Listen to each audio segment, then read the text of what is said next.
ఉదయకాల ప్రార్థన. మహోన్నతుడైన మా ప్రియ పరలోకపు తండ్రి, పరిశుద్ధుడా, మీకే స్తుతులు స్తోత్రాలు చెల్లించుకుంటున్నాము.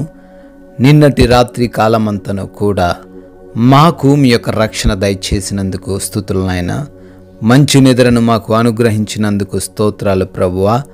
ఈ లోకము అనే ఈ యాత్రలో మరొక విలువైన శ్రేష్టమైన దినమును మాకు దయచేసినందుకు, మరొక నూతన ఉత్సాహముతో నూతన ఆశలతో ఈ రోజును ఎదుర్కోవడానికి మమ్మల్ని సజీవులుగా నిలవబెట్టినందుకు మీకే కోట్లాది కోట్ల స్తుతులు స్తోత్రాలు వందనాలు చెల్లించుకుంటున్నాం ప్రభువా.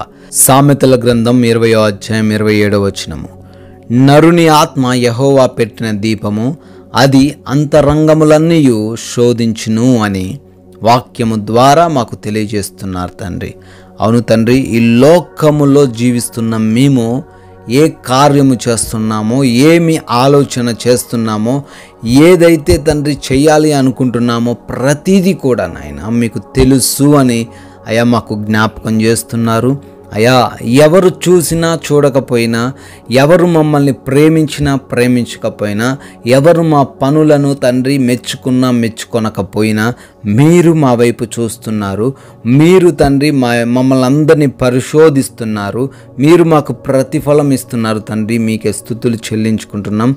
అయ్యా, ఈ రోజున మీరు చూస్తున్నారనే విశ్వాసముతో, మీరు చూస్తున్నారనే భయముతో, మీరు చూస్తున్నారు, మీరున్నారనే ధైర్యముతో మేమందరం కూడా జీవించడానికి సహాయం దయచేయమని, మీకు విరోధముగా ఎటువంటి నిర్ణయాలు తీసుకొనకుండా, మీకు ఆయాసకరంగా ఎటువంటి క్రియలు మేము చేయకుండా, మీ నామాన్ని మహిమపరిచే విధంగానే మా ప్రతి ఒక్క క్రియ, ఆలోచన, ప్రవర్తన ఉండడానికి సహాయము దయచేయమని ఈ ఉదయాన మేము మొరబెడుతున్నాం. మాకు సహాయం అనుగ్రహించండి తండ్రి. అయ్యా, ఈ ఉదయకాల సమయంలో ఈ ప్రార్థనలో ఏకీభవిస్తూ ఉన్న ప్రతి బిడ్డను బట్టి, ప్రతి కుటుంబాన్ని బట్టి పేరు పేరున ప్రార్థన చేస్తున్నాము. వారందరినీ కూడా దీవించండి, వారందరినీ కూడా ఆశీర్వదించండి. వారి హృదయ తలంపులు, వారి ప్రయత్నాలన్నీ కూడా సఫలం అవులాగున్న తండ్రి వారందరినీ ఆశీర్వదించమని ప్రార్థిస్తున్నాం తండ్రి. ప్రభువా, మా పనులను కూడా ఆశీర్వదించమని బ్రతిమాలుకుంటున్నాము. మేము చేస్తున్న ఉద్యోగ వ్యాపార పరిచర్యలు, చేతి పనులు, వ్యవసాయ పనులు ఏవైతే ఉన్నావో వాటన్నిటిలో తండ్రి మమ్మల్ని ఆయా ఉన్నత స్థానంలో నిలవబెట్టండి తండ్రి.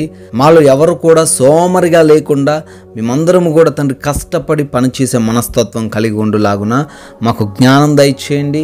అదేవిధంగా ప్రభువా, మా యొక్క ప్రతి ప్రయాణాన్ని బట్టి అడుగుతున్నాం. మా ప్రయాణాలలో మీరు తోడై ఉండండి తండ్రి. ఎవరికి కూడా ఎటువంటి అపాయాలు, ప్రమాదాలు జరగకుండా సురక్షితంగా, క్షేమంగా మా గమ్యస్థానాలు చేరుకోవడానికి సహాయం అనుగ్రహించండి. మా వాహనాలను, మా యొక్క మార్గాలను మీ చేతిలోనికి తీసుకోమని ప్రార్థన చేస్తున్నాము. అదేవిధంగా ఈ రోజున ఎవరు కూడా ఎటువంటి లోటు లేమి కనబడకుండా సంపూర్ణ సమృద్ధి గలవారిగా వారు ఉండడానికి ఆశీర్వాదాలు దయచేయండి. అయా, మంచి ఆరోగ్యం దయచేయండి, మంచి ఆర్థిక పరిస్థితిని అనుగ్రహించండి. ముఖ్యంగా ఆత్మీయతలో ప్రతి ఒక్కరు కూడా వర్ధిల్లులాగున సహాయం అనుగ్రహించండి దేవా. అదేవిధంగా ఎగ్జామ్స్ కొరకు, ఇంటర్వ్యూస్ కొరకు వెళ్తున్నారు, వారిని జ్ఞానంతో, జ్ఞాపక శక్తితో నింపమని ప్రార్థిస్తున్నాము. ఎవరైతే హాస్పిటల్స్కి రిపోర్ట్స్ కొరకు, డెలివరీస్, ఆపరేషన్స్ కొరకు వెళ్తూ ఉన్నారో వారందరినీ కూడా జ్ఞాపకం చేసుకుంటున్నాం. వారికి మీరు తోడై ఉండండి ప్రభువా. ఆయా గృహాలలో ఒంటరిగా ఉంటున్న ప్రతి బిడ్డకునైనా మీరు రక్షణ దయచేయండి. ఈ రోజున ఏ ఒక్కరము కూడా ఎవరితోనూ ఎటువంటి విభేదాలు కలిగి లేకుండా క్షమించే మనసును, ప్రేమించే మనసును మాకు దయచేయమని, నెమ్మదికరమైన జీవితమును ప్రసాదించమని, మా సమయాన్ని సద్వినియోగం చేసుకుంటూ మీ నామాన్ని ప్రకటించుటకు మాకు కృప దయచేయమని ప్రార్థిస్తున్నాము. ఈ రోజున మాకు ఎదురవబోతున్న సమస్యలను బట్టి, ఈరోజు మాకు ఎదురవబోతున్న కొన్ని ప్రతికూల పరిస్థితులను బట్టి మేము బలహీన పడిపోకుండా మాలో తండ్రి బలమును దయచేయమని ప్రార్థిస్తున్నాము. మీ యొక్క దయను బట్టి బర్త్డేలు, యానివర్సరీలు సెలబ్రేట్ చేసుకుంటున్నారు. నూతన సంవత్సరంలోకి బిడ్డలు ప్రవేశించారు. వారందరినీ కూడా దీవించి ఆశీర్వదించమని, మేము కూడా నాయన మీ యొక్క సాక్షులుగా అనేకులకు ఆశీర్వాదకరంగా మీ నామాన్ని ప్రకటించే వారిగా మమ్మల్ని నిలవబెట్టుకోమని యేసుక్రీస్తు వారి అత్యున్నతమైన నామంలో ఈ ప్రార్థన అడుగుతున్నాము తండ్రి. ఆమెన్.